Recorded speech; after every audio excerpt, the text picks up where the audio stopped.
Now, as we've been reporting, the Prime Minister has been in Northern Ireland speaking to the two largest parties, the DUP and Sinn Féin, as his government prepares to make unilateral changes to the Northern Ireland Protocol. Let's hear what he had to say.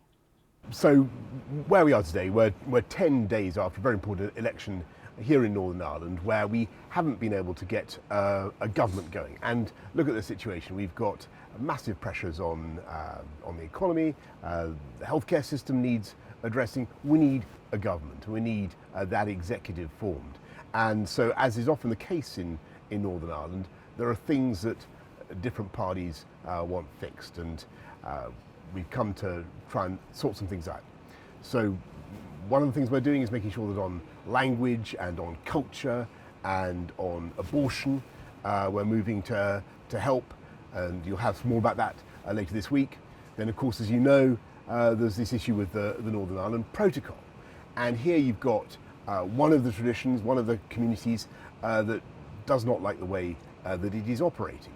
And in fact, none of the parties, I spoke to all 5 parties just now, not one of them likes the way it's operating. They all think it can be reformed and improved, from Sinn Féin to SDLP, DUP, all of them.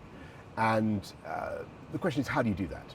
And we would love this to be done in a consensual way with our friends and partners, ironing out the problems, stopping some of these barriers east-west.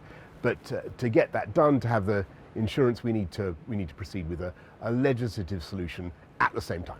Did you appeal personally to the DUP to form an executive, and is that looking any more likely tonight? You bet, and I think everybody should be rolling up their sleeves and getting stuck into the government of Northern Ireland. Look at this place, it's an amazing place. Here we are in the Thales factory, where they're absolutely crucial to what the Ukrainians are able to do to protect themselves.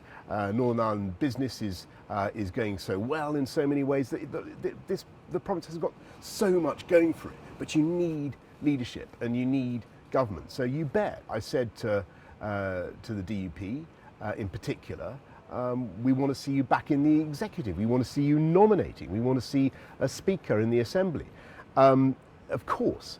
Now the issue they have is that they object to the operation of the protocol.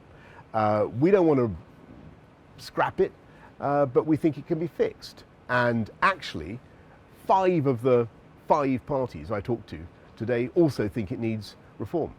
You're threatening to tear up an international agreement which you signed less than 2 years ago, which could cause a trade war with our biggest trading partner at a time when we're in a cost of living crisis and an actual war in Europe.